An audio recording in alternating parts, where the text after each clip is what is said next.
ഇന്നലെ തിയേറ്ററിലെത്തിയ എമ്പുരാൻ എന്ന ചിത്രത്തിലെ പ്രേക്ഷകരിൽ നിന്നും പോസിറ്റീവ് ആവറേജ് കണ്ടിരിക്കാം തരക്കേടില്ലാത്ത സിനിമ എന്നുള്ള ഒരു അഭിപ്രായമാണല്ലോ പരക്കെ പ്രേക്ഷകരിൽ നിന്നും നേടിയെടുക്കാൻ സാധിച്ചത്. ലൂസിഫർ എന്ന ചിത്രത്തിന്റെ സെക്കൻഡ് പാർട്ടായിട്ട് തിയേറ്ററിലെത്തിയ എമ്പുരാൻ എന്ന ചിത്രത്തിന്റെ മേലിൽ പ്രേക്ഷകന് നല്ല എക്സ്പെക്ടേഷൻ ഉണ്ടായിരുന്നു. അതുകൊണ്ട് തന്നെ ആരാധകരിൽ നല്ല സിനിമയായിട്ട് പോലും ചെറിയ നിരാശ അവർക്കുണ്ടായിരുന്നു. എന്നാൽ ആദ്യ ദിവസത്തെ സിനിമയുടെ ട്രെൻഡ് കാര്യങ്ങളെല്ലാം ബുക്ക് മൈ ഷോ ആപ്പിൽ വെച്ച് നോക്കുന്ന സമയത്ത് സിനിമയ്ക്ക് അതൊന്നും ഒട്ടും ബാധിച്ചിട്ടില്ല എന്നാണ് നാം മനസ്സിലാക്കുന്നത്.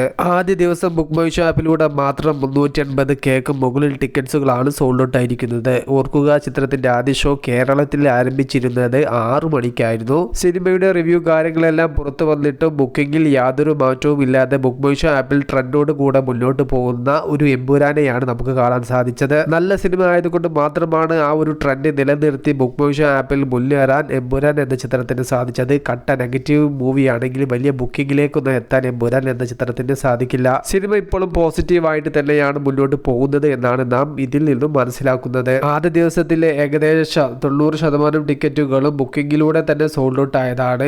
രണ്ടാം ദിവസത്തെയും മൂന്നാം ദിവസത്തെയും നാലാം ദിവസത്തെയും അനേകം ടിക്കറ്റുകൾ ബുക്കിംഗിലൂടെ പോയതാണ്. എന്നിട്ടും 380Kയുടെ ടിക്കറ്റുകൾ ബുക്ക് മൈ ഷോ ആപ്പിലൂടെ മാത്രം ആദ്യ ദിവസം റിപ്പോർട്ട് വന്നതിന്റെ ശേഷവും സോൾഡ് ഔട്ട് ആയിട്ടുണ്ടെങ്കിൽ ഇന്നലെ ബുക്ക് മൈ ഷോ ആപ്പിലൂടെ സോൾഡ് ഔട്ട് ആയ മുഴുവൻ ടിക്കറ്റുകളും ഇന്നലത്തെ ഷോകളുടേത് അല്ല, വരാനിരിക്കുന്ന ഷോകളുടേതാണ് എന്നാണ് നാം മനസ്സിലാക്കുന്നത്. എന്തായാലും എമ്പുരാൻ എന്ന് പറയുന്ന സിനിമ നല്ല രീതിയിൽ തന്നെയാണ് ഇപ്പോൾ ബോക്സ് ഓഫീസിൽ മുന്നേറുന്നത്. വരും ദിവസങ്ങളിൽ കൂടുതൽ ഉയരങ്ങൾ കീഴടക്കി വലിയ വിജയമായി തീരാൻ എമ്പുരാൻ എന്ന ചിത്രത്തിന് സാധിക്കട്ടെ. Okay, by.